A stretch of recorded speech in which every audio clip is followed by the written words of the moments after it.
Sud Radio Regard de Femme, Michel Vianès. Bonjour Michel. Bonjour Laurence. Alors ce matin, ça ne vous a pas échappé, vous vouliez nous parler de l'Euro Femmes et du Tour de France Femmes. Oui, cette semaine, un sujet s'impose, les femmes dans le sport, avec deux compétitions internationales qui sont extrêmement médiatisées. L'Euro Femmes et le Tour de Femmes et le Tour de France Femmes. J'insiste sur ces appellations femmes et non féminin, comme pour l'appellation Tour de France Femmes qui est inscrite sur tous les bandeaux, les banderoles du parcours.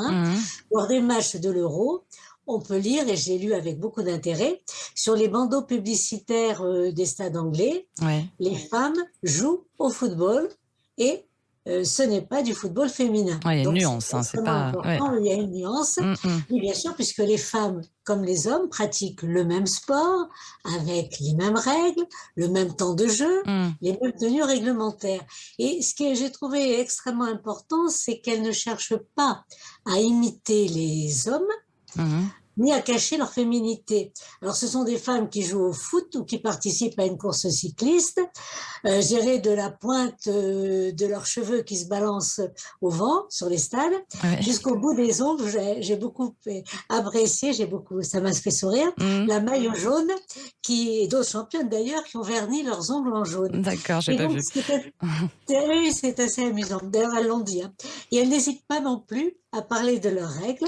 C'est en effet nécessaire, je crois, aujourd'hui, de rappeler que ce sont des femmes qui pratiquent ces sports à l'heure où des hommes transactivistes voudraient prendre leur place lors des épreuves sportives. Alors pourquoi c'est si important à vos yeux? Alors on a bien compris la notion du femme et non féminin.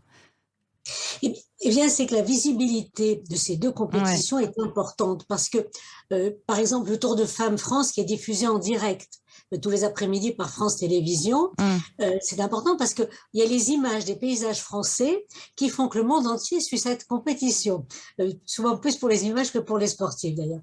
Et puis, TF1 qui diffuse en direct et en prime time les matchs avec une audience importante, qui dépasse les 5 millions, et c'est souvent, c'est même toujours, ça a toujours été l'émission la plus suivie de la soirée. Il faut rappeler que l'Euro de foot est diffusé dans près de 195 pays et touche des centaines de millions de spectateurs et spectatrices. C'est important parce que c'est un tremplin pour que les filles puissent enfin s'autoriser à jouer au foot, ce sport qui, malgré un essor certain ces dernières années, compte en France en 2022 moins de 10% de femmes licenciées, même si on compte non seulement les joueuses, mais les dirigeantes, les éducatrices, les arbitres, etc. Alors que des sports comme le basket ou le hand, eux, ont plus de 35% de femmes licenciées. C'est étonnant ça, oui. Le vélo reste peut-être encore un bastion masculin, ou une image en tout cas masculine. Alors, qu'est-ce que vous attendez de cette médiatisation? Parce qu'enfin, il y a une vraie médiatisation que beaucoup revendiquent depuis quelques années déjà. Oui, tout à fait. Et ce qui est important aussi, c'est que le public est présent, aussi bien dans les stades que sur les routes du Tour de France, et puis les sponsors également. C'est la nerf de la guerre, de la parité, les sponsors, c'est sûr. Exactement. Et la question qu'on se pose, est-ce que cela va permettre aux championnes sportives d'avoir enfin un statut professionnel, on en a parlé lors d'émissions précédentes, et un salaire décent. Donc les footballeuses les mieux payées du monde seraient les Françaises. Renard ou Diani perçoivent des salaires mensuels de plus de 37 000 euros.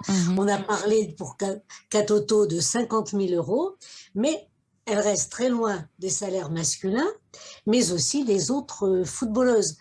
En mars dernier, l'équipe évaluait le salaire moyen mensuel brut d'une joueuse en France, donc à l'OL, plus de 12 000 euros, au PSG, 9 000 euros, mais quand on passe aux autres équipes, même celles de l'élite française, eh bien c'est 2 000 euros ou moins, et surtout, toutes les footballeuses des équipes professionnelles de l'élite donc, ne sont pas bénéficiaires d'un contrat fédéral, et beaucoup de footballeuses de D1 gardent un statut amateur. Alors moi, ce que je me demande, c'est jusqu'à quand cet écart de statut entre le sport féminin et le sport masculin. En fin de compte, ce manque de reconnaissance de l'exploit sportif des femmes et de l'engagement des femmes à faire carrière dans le sport. Ouais, et forcément, toutes ces questions passent par la question salaire et statut, ne serait-ce que pour voilà, rendre attractif aussi pour d'autres jeunes générations féminines tous ces sports de compétition. Merci beaucoup pour votre voilà, merci beaucoup pour votre regard, Michel. Et on se retrouve. Merci à vous. Merci. On se retrouve le week-end prochain. Merci.